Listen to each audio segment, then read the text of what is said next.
even prayer, I think there's this idea that prayer is kind of lesser than electroshock therapy or whatever.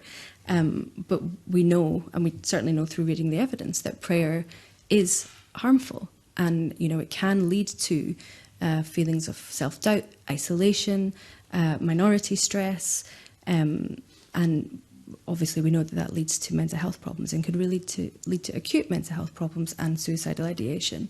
So it's all as harmful to a degree.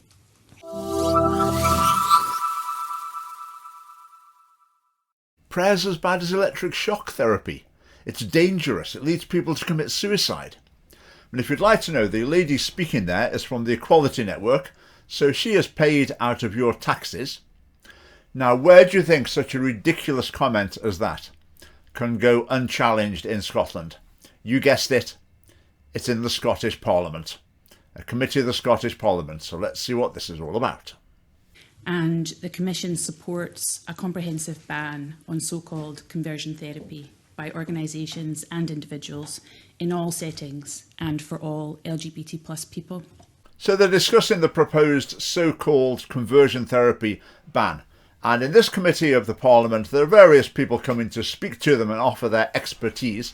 People from, it's all the usual suspects. Equality Network, Stonewall, Scottish Trans Alliance, LGBT Youth Scotland, Equality and Human Rights Commission, Scottish Human Rights Council, and also the people who've put together the petition demanding a conversion therapy ban. They also tried to get signatures from candidates in the election, and some candidates from all of the parties in the Scottish Parliament signed up to agree to it. So the conversion therapy ban, what is it? We are trying to prohibit people forcing a change or a suppression in their sexuality or gender, even if that comes in the form of, say, group prayer. Now, when it talks about forcing change, it means helping a person to change. So it's saying change or suppression of sexuality or gender identity. Let's start with sexuality. Does sexuality ever change? Well, yes. I mean, there are countless people who testify that that is their experience. This book I've got here, on every page, has got the story of someone who has experienced a change in either gender identity or sexuality in one way or another. But as far as this person is concerned, I don't know, these people don't exist, they're lying, or whatever. Because this change is just impossible. Now, this idea of suppressing sexuality, they didn't really define what that means, but I guess that would mean someone's still attracted to people of the same sex, but they don't act on it for example, moral reasons. Again, that happens in many, many cases. It can be difficult, but a lot of people go down that road for reasons related to the faith or for other reasons as well. Now, he's got the idea that this is somehow to do with forcing against people's will, but that's not right at all. What they're trying to make illegal here is people seeking help and receiving help, people whose personal desire is to move away from a certain sexual orientation or to resolve what I would say is their gender confusion. I mean, they're talking about forcing, then he finishes up talking about group prayer. I mean, you can see how just flimsy this whole case is. So any therapy or counselling which has the intended outcome of changing someone's gender identity to match their sex assigned at birth, we would ask that that be covered in any legislation. Brilliant, thank you. Now, when they're talking about conversion therapy, I mean, this term's not used by anyone apart from sort of LGBT activists, but the idea of therapy, this is not just about therapy with a therapist. It can basically refer to any sort of conversation, informal conversation, conversation within a family, prayer, anything, basically. Chat with a friend on the bus. This definition covers everything. Now, it's making it clear here, they also want to ban help for people who want to resolve gender confusion.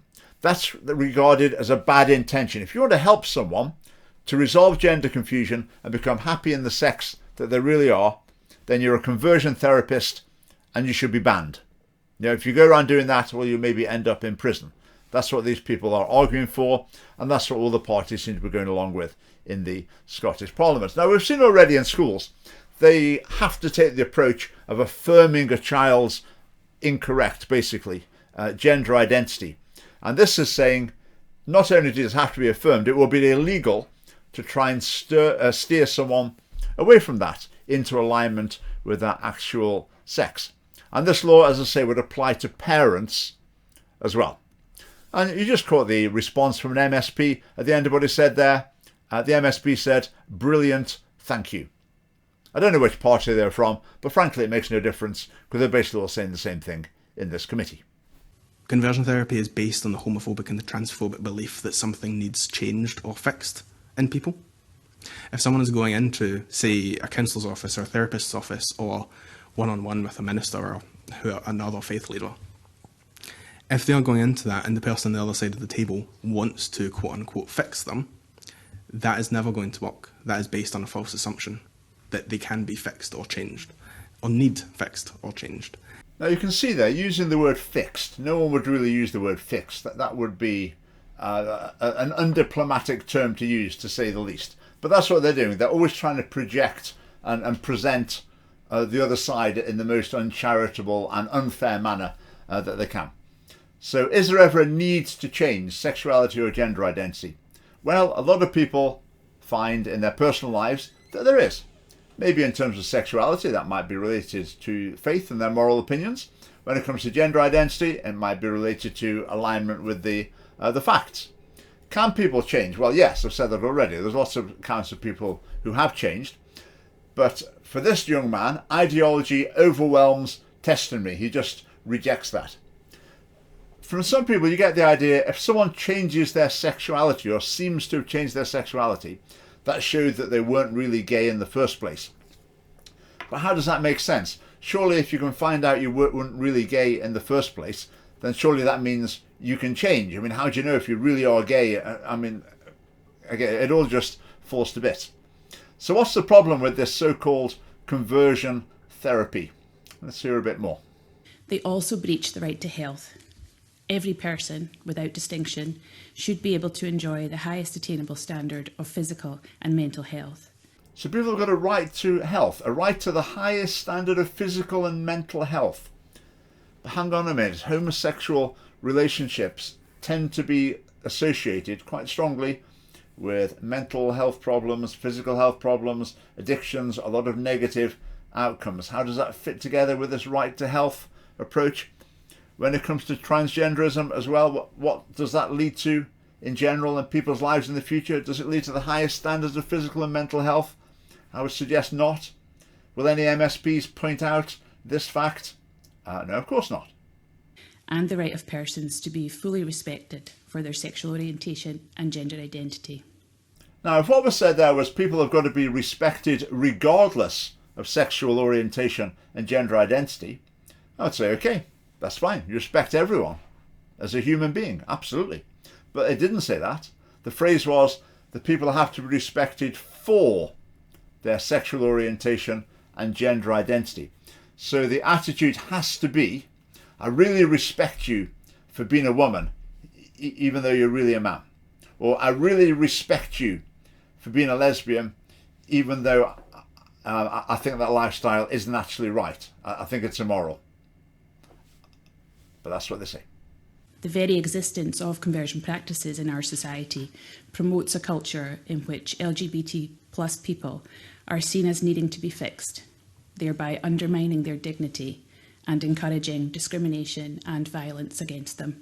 I think we're really getting to the heart of the matter here. The real reason why people want a conversion therapy so-called ban.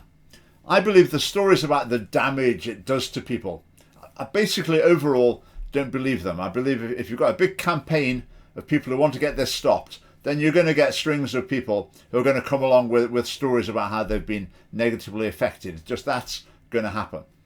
But I think the heart of the issue is that some LGBT people and campaigners can't stand the thought that some people disagree with them. Some people believe that they need to change, should try to change, that their behaviours are sinful or whatever. Okay. Now, if you object to that, how do you make your point? What's the best way to make your point? The best way to make your point is not to say, I don't like being disagreed with. The best way to make your point is that these opinions are harmful. They're doing damage. I mean, at the end of that, she claims that it leads to violence. I mean, that's just, it's laughable, isn't it? It's completely laughable. And I think that exposes what's at the heart of this issue. And bear in mind as well, the people who are sometimes most hated by some LGBT people are people who are ex-LGBT, people who have changed sexuality, have detransitioned or whatever. Often they are absolutely hated because they undermine the message of the immutability of sexuality and gender identity. There is a consensus among the UN human rights bodies that a ban on conversion practices is required to protect the rights of LGBT plus people. Human rights, human rights, human rights. They love human rights in the Scottish Parliament. That's because the United Nations has been captured by aggressive, secular, progressive activists. Therefore, their viewpoint on virtually everything reflects that opinion. So it's basically completely in line with the SNP. So the SNP can say, oh, human rights are at the centre of all they do. What they mean is we're mirroring the agenda of the United Nations because it's what we want as well. We share an agenda. But most people hear it and think, oh, human rights, that just means they must be really good people. States cannot compel faith leaders to change their beliefs on sexuality or gender diversity, but states are empowered to protect people from harm. Well, that's quite something, isn't it? You can believe your religious beliefs, but you're not allowed to deal with people as though you actually believe them, because that would be harmful and damaging. So in other words, you can believe that homosexual relationships are immoral and unwise, for example, but you're not allowed to converse with someone on that basis, even if they agree with you and want to have that conversation with you. Right, we're now moving on to Jeremy Balfour, the Conservative MSP, who used to be a Baptist minister and work for the Evangelical Alliance. But some would argue that celibacy, whether heterosexual or homosexual, is a lifestyle that should take place out with marriage. And again, I've had conversations with people around these issues, hopefully not in a non-judgmental way, but just listening to them and then seeking to pray and advise them. Again, just so it's on the record, you would see that as a legitimate thing for a minister or a councillor to do without trying to change necessarily their identity, but just to give them that pastoral support and prayer as they work through these issues as individuals. I think Jeremy Balfour is concerned about this proposed legislation. To be honest, I don't know Jeremy. I've met him, but I don't know him. But I would guess that maybe he himself believes that homosexual relationships are not ideal in some way. I don't quite know how he'd word it, but I think that would be the position he's coming from, I think. But his question here about celibacy until marriage, that's not the issue. That doesn't get to the heart of the matter at all. The heart of the matter is Christians who believe that homosexual sexual relationships are not right, and that people who are Christians need to move away from those. I think it's a similar situation in other faiths as well. But Jeremy asked about celibacy until marriage, and it was as though he framed it so it deliberately would equally apply to heterosexual and homosexual couples, which again was very, diplomatic, let's say that. So would he be caught by the conversion therapy ban by urging people to delay sex until marriage? Probably not. But that's the wrong question. It's the wrong question. I believe that maybe a better question might have been, he could have said, well, I'm one of the people who actually believe that homosexual relationships aren't ideal. So if someone came to me sharing that opinion and wanted help and support and prayer in trying to move away from a homosexual lifestyle, would it be okay for me to help them with that, to discuss that with them? And we know what the answer would be. The answer would be, well, of course it is, and that's what we've been saying all session. It's obviously not allowed. But he didn't ask the question. He didn't bring it to a head. Now, I believe he could there have stood as the first line of defence, if you like, for all the Christian leaders that are going to be in the firing line and are going to be vulnerable to this legislation. He could have said, look, this is what I believe and this is what I would do. I think these sort of conversations are actually valid and important. It would have been very controversial, but he'd have stood up for what he believed. He'd have stood up for other Christian leaders, in particular the Christians and people of other faiths in general. But sadly, in my humble opinion, he didn't do that. Freedom of religion and belief allows us all to hold whatever beliefs we wish, and we can espouse those views, whether in prayer or otherwise. up to the point at which we're causing harm and undermining the fundamental rights of others. And so is the case with human rights, is that the small print. You've got a right unless it's one of the situations where you don't actually have that right, where it doesn't actually apply. So you see here, helping someone seeking to leave a homosexual lifestyle is defined as harmful. Seeking to help someone leave a false gender identity is defined as harmful. That's the central point here, and Jeremy Balfour unfortunately didn't address it. Right, let's move on to another taxpayer-funded LGBT activist, this time from the Equality Network. Nor is it inclusive of conversion to Christianity or any other faith, as long as this conversion isn't trying to encourage changing or suppressing one's sexual orientation or gender identity. Well, we've got a bit of a problem here, haven't we? Because conversion to Christianity, for example, does involve changes of behaviour and lifestyle. That might be immediate, it might be an ongoing process, but certainly there is a goal in view. In Christian theology, it might be termed holiness. For example, coming into alignment with God's moral standards. And that would include, a lot of Christians believe, leaving behind homosexual behaviours, relationships, and also possibly sort of incorrect gender identities as well. I think a similar position applies to other faiths. So what she's saying there is you can invite people to become a Christian, but you can't include the bit about sexuality and gender identity changing, because the government says that you can't include that bit. Okay? So this law, who will be able to break it? Well, I say religious leaders are going to be particularly vulnerable, and activists will target them and try and catch them out with this regard. You know, people can give a sermon or speak to their followers or lead a church service and say basically whatever they like, as long as they're not actively trying to change who somebody is, either in a private space or, you know, kind of in a one-to-one way, or through calling people out within those services and inflicting harm on those people. I find what you're saying there a little unclear, but it did seem to be clear that it would be, for example, let's say an imam in a mosque was teaching about homosexuality, and he said, you know, this is not in accord with Allah's will, and someone then later goes and speaks to him and said, I quite agree with you, I'm a Muslim, I want to move away from a homosexual lifestyle, can you help me with that? Then that imam would have to say, no, I can't help you with that. The only sort of person who could help you with that will be someone who doesn't believe what I believe. But because I believe the same as you, because we both agree that we want you to move away from a homosexual lifestyle, that's banned. You can go and find yourself a counsellor, but it can't be someone who actually shares your values. How can that possibly make sense? Even prayer, I think there's this idea that prayer is kind of lesser than electroshock therapy or whatever. But we know, and we certainly know through reading the evidence, that prayer is harmful. And, you know, it can lead to feelings of self-doubt, isolation, minority stress, and obviously we know that that leads to mental health problems and could really lead to acute mental health problems and suicidal ideation. So it's all as harmful to a degree. Well, that's just hysterical, stupid, offensive. I mean, it's not far off saying, you know, prayer can kill people, lead to people to commit suicide. And remember, that lady you're listening to there, you pay her.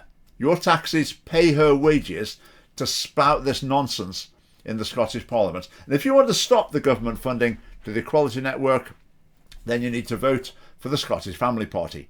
Unless you can find another party that's got the same policy of defunding the Equality Network, but I'll tell you now, there isn't one, but the Scottish Family Party most definitely would. And people might have an idea in their head of what conversion therapy looks like, sort of Christian summer camps, that type of thing, or in a one-to-one prayer group. That's not often the case. I myself am a survivor of conversion therapy, and what happened to me happened at the hands of a parent, entirely within the family home. There was no organisation behind it. It was purely motivated by that parent's homophobic beliefs on the basis of, say, prayer or other forms of psychological abuse. Prayer or other forms of psychological abuse. I mean, that's almost as bad as the last one, isn't it? We've got to bear in mind with this young man, though, he seems quite embittered against his parents, but what we're hearing here is one side of the story. I mean, do any of the MSPs think to themselves, okay, I mean, maybe there's another side to this story. I wonder if he was entirely reasonable. I wonder if he was exaggerating. Who knows what really went on? But these people who brought forward the petition, they say that they spoke to the TIE campaign, Time for Inclusive Education campaign, to get tips of how to run a campaign. Well, I'll tell you the way they ran their campaign was Jordan Daly, their front man, basically told stories of what a teacher had said to him at school that were just not true. Because it so happens the teacher's a member of the Scottish Family Party, and she says it's just not true. She never said those things. So who knows how reliable this account is. Because if you're in a position where you've got an objective in view, your objective is to get this law passed. So you need to present as dramatic a story as you can of the way you've been harmed by so-called conversion therapy. So at the very least, there's a need to look at both sides of the argument rather than just accepting one person's testimony at face value where there's a disagreement with another person involved. So just from the outset, we'd say that we consider conversion therapy to be a form of torture, and it does not work. It cannot work. You cannot change your sexuality or gender.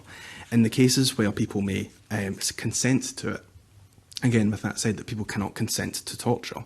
Now, conversion therapy ban campaigners love talking about corrective rape, which apparently has taken place in some parts of Africa where they take someone who's gay and believe that sort of raping them would change their sexuality. They love talking about things like electric shock treatment, which I understand in some previous, I don't know, like 60, 80 years ago or whatever, was sometimes used to try and change people's sexuality. But those things have got no relevance at all to the current issues. It's like saying, in the Middle Ages, they tried to treat hemorrhoids with red hot irons and it didn't work. And I wouldn't like to imagine what it was like being treated in that way. But do we therefore say that was a form of torture? Therefore, treating hemorrhoids is a form of torture. We must ban the treatment of hemorrhoids. We mustn't allow it at all because they used to use a red hot iron for it. I mean, you can hear that. I mean, just to state the logic, so-called logic, illustrates just how completely fallacious it is. I mean, this is the Scottish Parliament, so they don't need to worry too much about that. Now, the suggestion here is that, for example, talking to someone about how they want to align their gender identity with their actual sex is torture. Just get that right. Talking to someone about how to align their gender identity with their actual sex with a view thinking that's a good thing, they're saying that's a form of torture. Now, that needs to be laughed at. That suggestion needs to be laughed at because it's utterly idiotic. It's laughable. But let's hear the response from the MSP in the committee. Thanks very much for that, and thanks for the really strong and robust response. I think when you said you can't consent to torture, I think that was really strong, possibly the quote of the session so far anyway. I mean, you've got to despair, haven't you? I mean, I've listened to this committee. I've listened to about 4 hours of it. So hour after hour of this sort of shallow, absurd irrationality. And that's my idea of torture.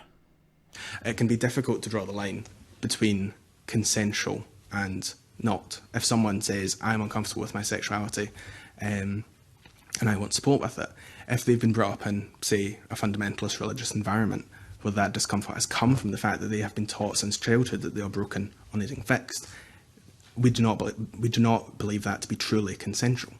So they think that no one can actually genuinely want to change their sexuality or gender identity.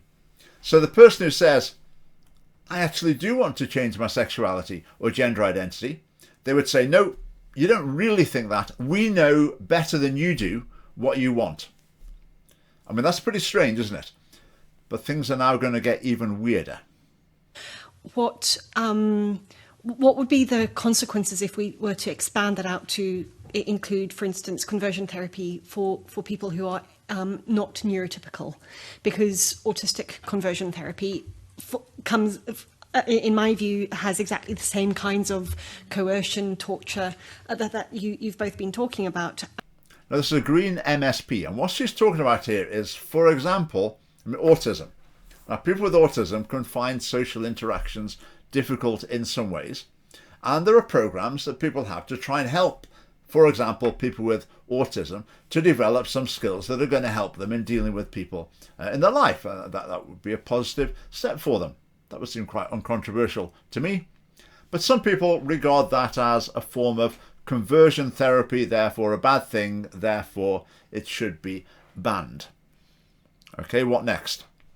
How about Weight Watchers? Is that conversion therapy for overweight people? Are they going to say, should we not respect people for being overweight? Surely if you have Weight Watchers, that's implying that there's something wrong with being fat. It's something that needs fixing. I mean, people who actually want to go to Weight Watchers and want to lose weight, well, they don't really. That's just a consequence of living in a fat-phobic society. Now, I know that sounds like a joke, but you heard it here first. Let's see how things develop. Now, if you're watching this video and you're thinking, what I'd really like to do is to ban the Scottish Family Party. I'd like to make it illegal. Let me tell you how to do it. What you have to do is get a group of people together who will all give accounts about how traumatised they've been by the existence of the Scottish Family Party. Say how our leaflet gave you post-traumatic stress disorder. I mean, just put together a string of these stories, get a petition to the Scottish Parliament, and with the quality of MSP analysis of the case that you're making, you'll probably succeed. You'd have a good chance of getting this banned. Now, this whole issue, as is so often the case, I would just love to debate someone on it. Someone from one of these organisations, anyone really, who would just come in onto the live stream or any other context and just have a debate. Put forward your view. I'll put forward my points. Let's see how it goes. Is there much chance of getting anyone to do that? Probably not much. But if that's you, if you're watching and you've got the other, you're on the other side of the fence of this argument, I would love to debate it with you. Now, my last little clip is going to show you an overwhelming reason why you should join the Scottish Family Party right now. Megan? Yeah, so we warmly welcome that the five parties that were elected to Holyrood in this election all committed in one form or another to banning or ending conversion therapy. Well, that's pretty conclusive, isn't it? So you go to our website and sign up right now. We'd love to see you at our conference, whether you're a member or not. That's on the 13th of November in Dunfermline. See our social media pinned posts for that. We'd love to see you there. And thanks for watching.